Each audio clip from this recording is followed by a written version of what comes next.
And Bruce Porter is joining us now for this week's Dollars and Cents segment, sponsored by the Resource Center. Thanks for coming in, Bruce. Good to be here. Today's topic is life insurance. Yes, this is Life Insurance Awareness Month. Is it? So I thought, it's a good thing for us to dive into.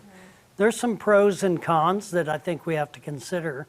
So we're just going to kind of get right to it. Good. Yeah. Sounds good. So life insurance, the main thing about life insurance is making sure that you establish a purpose for what that life insurance is going to be needed for. Now, you might be, I think I covered on the next screen, you might be needing it for debt reduction, right? Okay. So if you have a lot of debt, you're a young family, it's probably, it's a good idea to have some life insurance just in case something was to happen to mom or dad.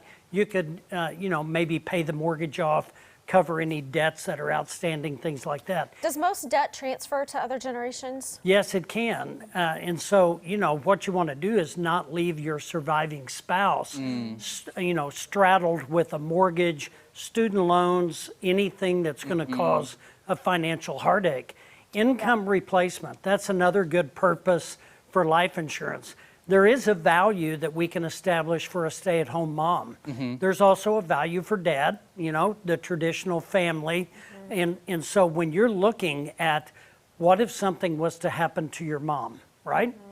The woman of the house usually picks up those child rearing and, raising the family, things like that. If something was to happen to mom and you have young children, the dad, he can't quit his job. Yeah. You got to have income. So he's going to have this thing called daycare. Oh, Yeah. absolutely. Friends and family would help, but it's not their job to raise our children. Yeah, every single So day. providing life insurance to replace income, provide for necessary needs of a young family, that would be, a way to establish what's the purpose of buying life insurance. Now, life insurance has become more affordable than most people think. You can go online and shop all day long for life insurance. And there's some things we're going to talk about, but work plans are great, except if you terminate or leave that employer, you may or may not be able to take that with you. So it might be what they call portable. It may not be. So if it's not portable, that means you can't take it. Then you'd have to replace it if you had a need of life insurance. 3 basic kinds of life insurance: whole life, universal, and term life. And there's a variety of differences and different types of whole life, universal, and term. Can you give One of the cautions that I would give folks, there's a lot of TV advertising directed towards the elderly buying life insurance, and we've all seen the ads, right?